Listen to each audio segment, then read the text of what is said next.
За хай манайхаа өнөөдрөөс эхлээд би сургуулиудаар яг нөгөө явж сургалтаа хийн гэсэн сургалтуудаа эхэлж байна. Над руу маш олон саналууд ирсэн. Тэгээд ярилцаад яг цагаа тохироод болснууд нь ингээ өнөөдрөөс эхэлж байгаа. Өнөөдөр маргааш нөгөөдөр. За тэгээд өнөөдөр бол Шинэ Монгол сургуулиас эхэлж байгаа.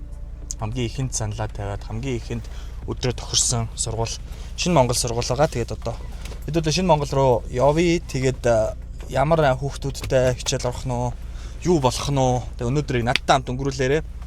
За тэгээд бичлэгийнхаа эхэнд би хэлчихье манайхаа.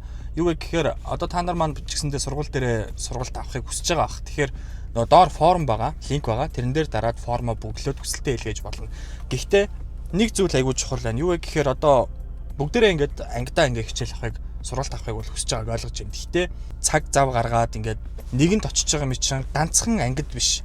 Яг тэр одоо 9 дугаар ангийн хүүхдүүдэд л ихэд нийт 9 дугаар ангийнхныг бүгднийг хамарсан ч юм уу те.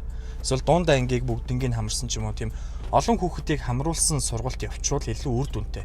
Ягаад тэгэхээр би нэг сургууль дээр аягүй олон дахин очиод байх боломж бас хэцүү байхгүй юу? Аягүй олон хүсэлтүүд байгаа болохоор форм бүглөхөөсөө өмнө манайхаа сургуулийнхаа ангийн багш эсвэл нийгмийн ажилтнаа хэлээд зөвшөөрөл аваад асуугаад тэгээд багшигаа эсвэл нийгмийн ажилтныгаа надтай холбуулаарай. Олныг хамарсан сургалтыг зохион байгуулах одоо эрх мэдэлтэй зохион байгуулалтын ажлуудыг бол мэдээж ангийн багш нийгмийн ажилтнууд хийх учраас тэрэн дээр манайхан тэгж холбож өгөх хэрэгтэй шүү. За тэгээ бүгдээрээ хөдлөе. За тэгээ сургууль дээр ирсэн. Энд бол Монголын 3 дахь фут зал гэдэг зүйл ашиглалтанд орсон юм байлээ. За тэгээд ингээ бага ангийнхан их хвчлэн тоглодог. За энд болохоор спорт зал. Ер нь бол нэлээд том сургууль хэлээ. Бүх газраар нь явсан. Энд чинь ингээд ирэх 9 сард 1-р ангид орох хүүхдүүд батламжаа авцсан тэнцсэн хүүхдүүдийн юм нэг өдөрлөг арга хэмжээ болж ирсэн. Тэгээд энэ ч бас нэг юу гэдэм бэлээ. Мэдээлэл өгдөг юм танхим. Энд ингээд энэ сургуулийг сонирхож байгаа хүмүүс ирж уулзаа сургуультай танилцаад мэдээлэл авдаг. Тэгээд энэ чинь ингээд 1 2 3 4 5 гэд ингээд төгсөгчд нь үе үеэрээ ингээд сургуультай ингээд ийм дурсгал үлдээсэн. Энд болохоор ийм гимнастик гэдэг дахиад нэг жижиг спорт зал. Энд бол гоё юм бэлээ. Ер нь бол ингээд сурагчдыг завгүй байлгах тал дээр бол айгүй их анхаард юм бэлээ. Тэгээ Б1 давхартанд битүү дугуулангууд. За хамгийн гоё газар бол энэ байсан миний хувьд бол сайхан хоол идэ. Тэгээ хоолыг амсч утсан. Элдв янзын амтлагч хөө, ер нь ихтэйч хөө айтахан.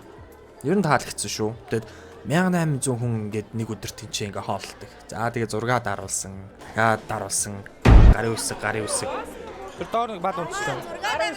Бүрөө. За мөнгөн дээр одоо зурхан цааш юм битэж одоо. Дэвтэр дээр зураа. За би энэ дээр ингээд жижигхэн зураад гээ за. За яана. Балаа. Хүүе. Яа ч өөрөө тал ороод штэ. Ойлоо.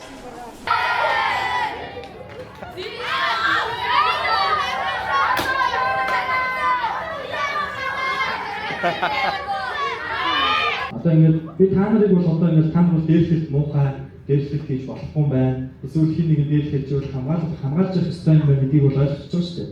Тэгэхээр эцэг эхчүүд энийг ойлгохгүй яваад байгаа юм зөндөө байдаг. Хүүхдээ дээрлэх хурж байгааг ч анзаардаг хүүхдээс ч тоодохгүй юм шиг байна. Тэгэхээр яг тэрэнд зориулсан би юм асуудахгүй хийх гэж байгаа шүү. За ямар ч ажил мэргэжилтэй болсон байлаа ч гэсэндээ санаандгүйгээр биш шүү заяа. Бүр санаатай энэ хүүхдийг би өртөгчээ. Энэ хүүхдийг би гомдооч гих зорилгоор муухай үг хэлж байгаа. Тэ эсвэл бүр ингээ гар хурж байгаа. Сэтгэл санаанд нь ингээ айдас үүсгэж байгаа. Тим юмыг бол одоо дээрлэлт гэж нэрлэдэг байгаа юм. Энэ тэр даддаг хардаг зүн бэлтгэдэг хүмүүсийн чадвартай адилхан шүү за. Зя сургалтаа орчоод гараад ирлээ.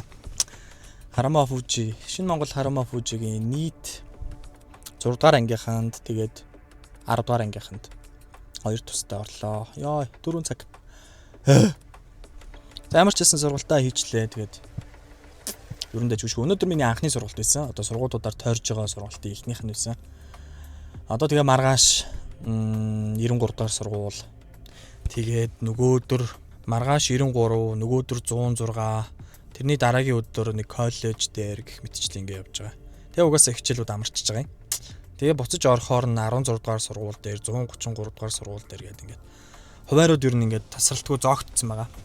Тэгээ манайхаа миний сургалтыг хийж байгаа гол зорилго юу вэ гэхээр тэ Учиргүй ингээд сургуультай очиж сургуульд орснороо энэ дээрлэхэлт үеийнгийн гадуурхалт иймэрхүү зүйлийг шууд ингээд таслан зогсоогоол те.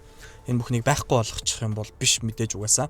Энэ зүйл бол өнгөрсөнд байсан, одоо ч байгаа, ирээдүйд ч тодорхой хэмжээгээр байна. Гэхдээ энэний хэмжээг бид нар бууруулах хэрэгтэй. Энэ нэг бас хэм хэмжээнээс хэтэрж байгаа үзэгдлүүдийг бид нараас болиулдаг байх хэрэгтэй. Тэр үднээсээ жоохон ч гэсэндээ нэмэр болъё те. Миний сургалтнаас нэг хүүхэд ядаж энийг болохгүй юм байна гэж ойлгоод энийг эсэргүүцдэг те. Бусад хүүхдүүдэд хамгаалдаг тийм хүн болж хувирах. За тэгээд тэрийг харсан хин нэгэн бас үлгэр дуурайлал аваад ингээд гих мэдчлэн ямар нэгэн байдлаар энэ дээрлэлт гэдэг зүйлийг л бууруулах болж игэл те байхгүй болгочих хүсэл бол байна. Тэгээ энэний төлөө л хийж явж байгаа. Тэгээ манайхаа сургалт захиалахаар бол би бичлэгнийхэнд хэлсэн байгаа. Багш бол нийгмийн ажилтнаа хэлж байгаа. Яг сургуулийг нийтийг хамарсан сургалт зохион байгуулах тал дээр нь ярилцаад багш нараас асуугаад зөвшөөрлийг аваад надтай холбоод өгөөрэй. За тэгээ бүгдээрээ энэ дээрлэлт гэдэг зүйлийг аль болох багасгаж нийгмээ сайн сайхан болгохын төлөө дор бүрнээ хүн болгон чадах хувь нэмэр оролцоогоо хийгээсэй гэж уриалж байна. За тэгээ бүгдээрээ дараагийн бичлэгээр уулзтлаа. Баяр таа.